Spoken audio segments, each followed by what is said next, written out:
Bayangin, cuman demi dinikahin selingkuhannya, cewek ini tuh pura-pura hamil. Dan gara-gara aksi gilanya ini, ya dia akhirnya kehilangan nyawanya. Nah, cerita ini tuh dimulai dari wanita ini, Francisca Wahyu Retno Panuntun.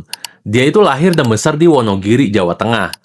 Nah, di tahun 2017, setelah lulus SMA, Francisca ini mutusin buat merantau ke Kalimantan, tepatnya di kota Tanjung Redep, Kabupaten Berau. Di sana, dia itu langsung kerja sebagai pemandu karaoke di salah satu kafe. Awalnya, dia itu kerja sesuai job desk-nya, yaitu memandu dan melayani. Tapi ya namanya juga kebutuhan ya. Lama-lama nih Francisca ini akhirnya ikut melayani pelanggannya buat ya plus-plus gitu, demi dapat tips yang sangat-sangat besar.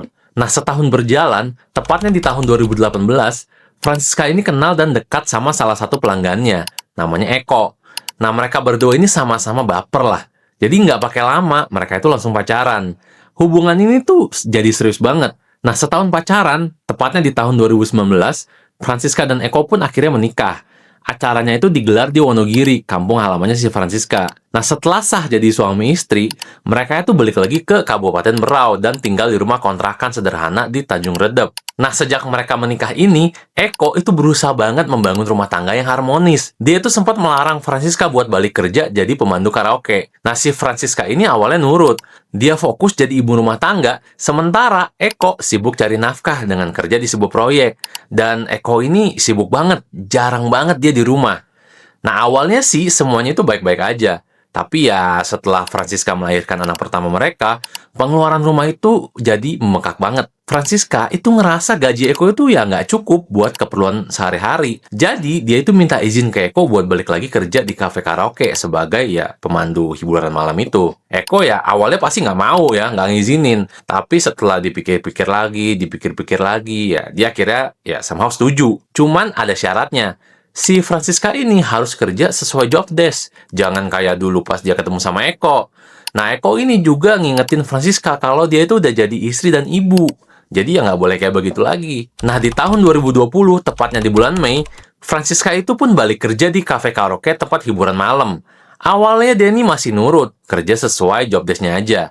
Tapi setelah beberapa bulan, diem-diem si Francisca ini tergoda sama hal-hal yang kayak dulu lagi. Nah, dari sinilah Francisca kenal dan deket sama salah satu pelanggannya. Namanya itu Ricky Ashari. Karena mereka ini sama-sama baper lagi, nah diem-diem mereka itu mulai menjalin hubungan gelap. Ya, kayak deja vu lah ya ini ya. Nah, cuman bedanya di sini adalah Ricky ini udah punya istri dan 2 anak yang tinggal di Kelurahan Gunung Panjang, Tanjung Redep, Berau. Nah, Ricky ini juga mantan narapidana kasus narkoba yang sempat dipenjara tahun 2010. Dia ini sempat kerja di pabrik tambang, terus jadi sopir travel di usaha rental mobil. Setelah itu, dia itu kerja sebagai koordinator lapangan di proyek pembangunan salah satu perusahaan dengan gaji yang lumayan gede. Nah, gajinya inilah yang bikin dia itu rajin, ya, melakukan hal kayak begitu, jajan di tempat hiburan malam. Sampai akhirnya dia tuh kenal dan mulai hubungan gelap sama si Francisca ini. Nah, awalnya karena Francisca udah bersuami dan Ricky juga udah beristri, mereka itu saling berkomitmen kalau hubungan mereka itu cuma buat kepuasan aja. Tapi lama-lama, Francisca ini mulai merasa nyaman dan baper sama Ricky. Akhirnya, setelah beberapa bulan deket, ya Francisca ini minta dinikahin sama si Ricky ini. Tapi Ricky ini jelas nolak mentah-mentah. Ya kan dari awal mereka ini udah komitmen kalau hubungan mereka itu cuma buat senang-senang di luar. Nah, karena terus ditolak, Francisca pun punya ide gila banget. Dia ngaku hamil ke si Ricky ini. Dia mulai maksa Ricky buat tanggung jawab dan nikahin dia. Gak cuman itu, dia tuh bahkan maksa Ricky buat menceraikan istrinya. Ya, Ricky tetap bersikeras nolak. Francisca yang udah kehabisan akal, akhirnya dia ngancem. Dia bakal laporin semua ini soal perselingkuhannya dengan si Ricky ini ke istrinya Ricky. Kalau si Ricky ini nggak mau menceraikan istrinya buat nikahin dia. Ya, aneh ya, sama aja. Ya nggak sih? Kalau misalnya dia ngomong ke istrinya ceraiin. Kalau Ricky ceraiin, ya dia bercerai juga. Ya udah pasti Ricky nggak mau. Ya kan? Tapi ya, anyway, ancaman ini itu bikin Ricky bingung. Dia tuh nggak mau menceraikan istrinya karena udah punya 2 anak. Tapi dia juga nggak mau semuanya hancur gara-gara si Francisca ini. Nah, karena merasa Francisca ini sumber masalah dan terus bikin resah, muncul pikiran nekat di kepala Ricky. Dia mikir buat melenyapkan Francisca dari dunia ini. Setelah seminggu galau, mikir sana-sini, si Ricky ini akhirnya berani dan nekat mutusin buat menghilangkan Francisca. Sebelum Francisca itu membongkar perselingkuhan mereka. Nah, di hari Minggu, tepatnya tanggal 18 Oktober tahun 2020, jam 8 malam, Ricky ini beli kartu Telkomsel baru di sebuah konter pinggir jalan dekat rumahnya. Nah, besoknya, hari Senin jam 10 pagi, Ricky ini pergi ke rental mobil buat nyewa mobil Toyota Innova Ribbon warna putih. Nah, ke pihak rental ini, dia ngakunya buat pakai mobilnya buat kebutuhan perusahaan selama sehari. Setelah ngurus semua persyaratan termasuk ninggalin fotokopi KTP, di jam 4 sore, Ricky ini ngebawa mobil itu dan berhenti di pinggir jalan depan gang rumahnya si Francisca ini. Di situ dia tuh menghubungi Francisca pakai nomor baru yang dibeli semalam. Dia itu ngajak Francisca jalan-jalan sore itu juga. Nah, si Francisca ini sempat nolak. Ya alasannya suaminya Eko itu belum pulang. Jadi anaknya itu belum ada yang ngurusin. Nah, Francisca minta nanti malam aja jalannya pas suaminya tuh udah di rumah. Francisca juga minta jangan jemput dia di depan gang karena takut ketahuan suaminya. Dia minta dijemput nanti malam di RSUD Dr. Abdul Rifai yang nggak jauh dari rumahnya. Nah, setelah itu, ya, Ricky pergi. Nah, Francisca di rumah langsung siap-siap sambil nunggu suaminya pulang. Setelah suaminya pulang, Francisca itu sempat makan malam bareng si Eko ini, suaminya. Nah, setelah itu, dia itu pamit kerja kayak biasa pakai motor. Francisca langsung menuju ke RSUD Dr. Abdul Rifai buat markirin motornya di situ. Setelah itu, dia itu nunggu Ricky di pinggir jalan depan gerbang masuk RSUD. Nggak lama kemudian, jam 9 malam, Ricky datang ngejemput dia. Mereka langsung jalan menuju ke arah Teluk Bayur dengan kondisi jalanan yang masih sepi. Pas mereka masuk jalanan yang bener-bener sepi di Jalan Polos Labanan, Kelurahan Teluk Bayur, Ricky ini ngeberhentiin mobilnya di pinggir jalan. Dia ngajak Francisca buat, ya, begituan di dalam mobil. Udah mau dihabisi aja masih diajak begituan. Si Ricky ini aji mumpung dia ya. Nah, mereka itu sempat begituan di bangku baris kedua mobil. Nah, di saat mereka lagi begituan, Ricky ini sempat mau langsung mencekik Francisca.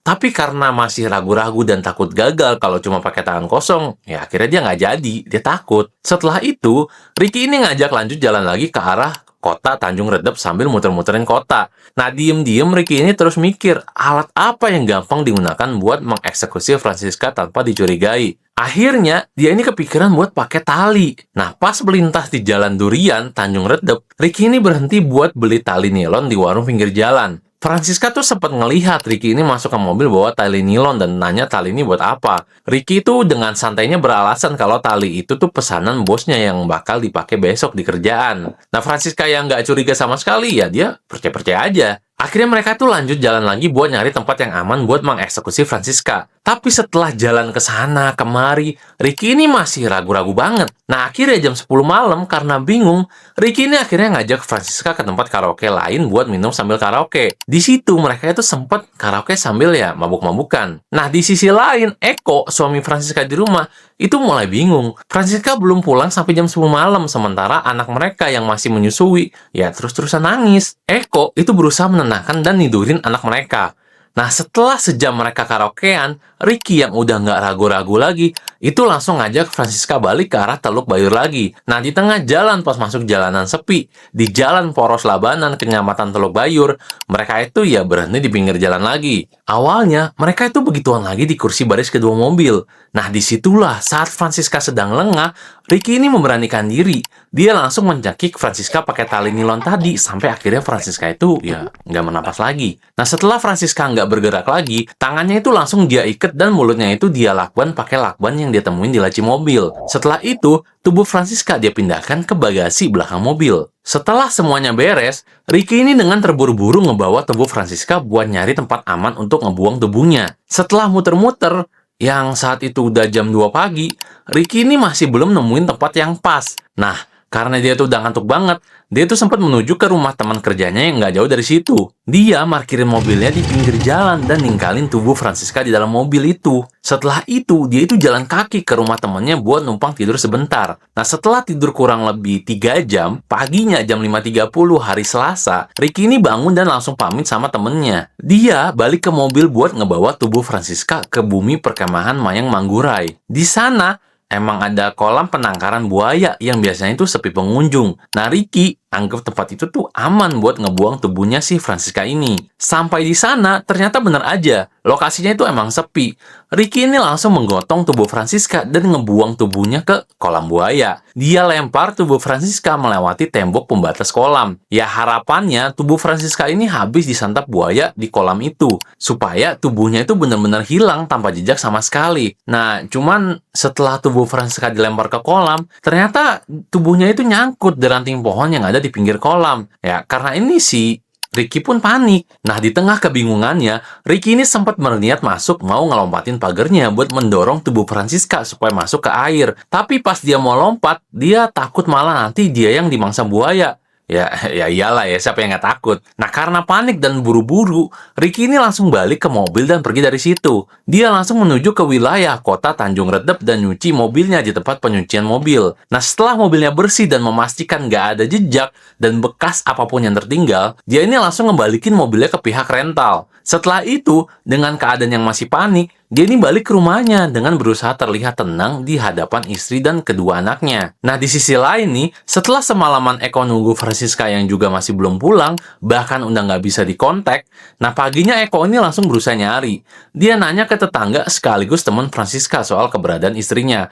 Tapi ya teman-temannya juga bingung, karena mereka itu nggak tahu kabar terakhirnya si Francisca ini. Mereka ini sampai menghubungi beberapa teman Francisca melalui media sosial. Tapi ya sama aja, nggak ada yang tahu kabar terakhirnya. Nah, makin panik, Eko ini mendatangi kafe karaoke tempat si Francisca ini kerja. Pihak kafenya juga ngaku kalau Francisca itu semalam ternyata nggak masuk kerja. Nah, karena ngerasa udah ada yang aneh dan nggak beres, suaminya ini langsung ngelaporin soal hilangnya Francisca ke pihak kepolisian. Di hari yang sama, tepatnya jam 5 sore, sebuah keluarga yang lagi melakukan perjalanan sempat tuh berhenti di bumi perkemahan Mayang Manggurai. Niatnya mereka itu cuma buat ya buang air aja. Tapi karena di situ ada kolam buaya, ya mereka ya sekalian aja iseng mau ngeliat buaya di kolam. Tapi salah satu dari mereka itu malah kaget ngeliat tubuh manusia yang ada di ranting pohon pinggir kolam buaya. Nah, awalnya mereka sempat ngira itu boneka atau manekin. Tapi setelah diperhatiin lagi, ya ternyata itu benar-benar manusia, tanpa menggunakan celana dengan keadaan tangan terikat.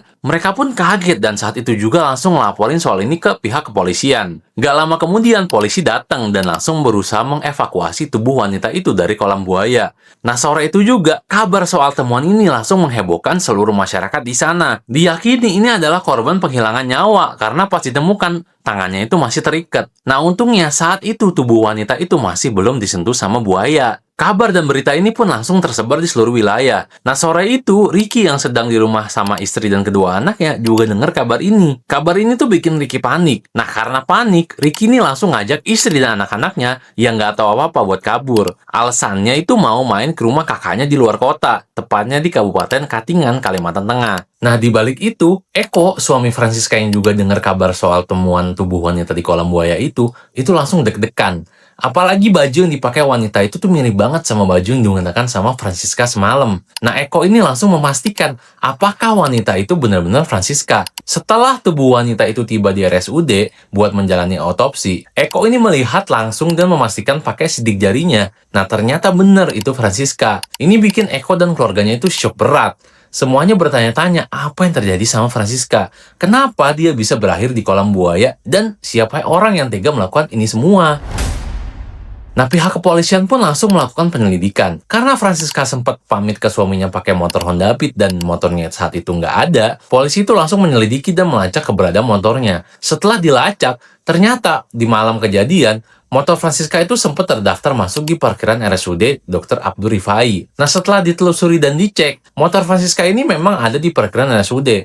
Nah, dari sinilah polisi ngecek keseluruhan rekaman CCTV di RSUD. Ternyata di jam 9 malam, Francisca ini sempat kerekam CCTV masuk ke sebuah mobil Toyota Innova Reborn warna putih di depan gerbang rumah sakit. Nah, karena nomor plat mobilnya juga kelihatan jelas di CCTV, polisi langsung menyelidiki mobil itu melalui nomor platnya. Nah, ternyata mobil itu tuh milik sebuah rental mobil di kawasan Tanjung Redep. Setelah polisi mendatangi rental mobilnya, ya pihak rental juga kaget. Mereka langsung ngebantu polisi buat memastikan rute mana aja yang sempat lalui mobil itu pakai GPS yang tertanam di mobilnya. Ternyata benar, di malam kejadian, mobil itu tuh sempat melintas di depan RSUD Abdur Rifai dan muter-muter di wilayah Kecamatan Tanjung Redep dan sekitarnya. Mobil itu juga sempat mendatangi bumi perkemahan Mayang Manggurai, tempat ditemukannya tubuh Francisca. Nah, pihak rental langsung ngasih informasi soal identitas Ricky ini sebagai penyewa mobil itu di hari kejadian. Nah, setelah dapat identitas dan alamatnya, polisi langsung mendatangi rumah Ricky. Dan ya saat itu Ricky udah nggak ada di rumahnya. Nah, singkat cerita, setelah pengejaran selama 4 hari,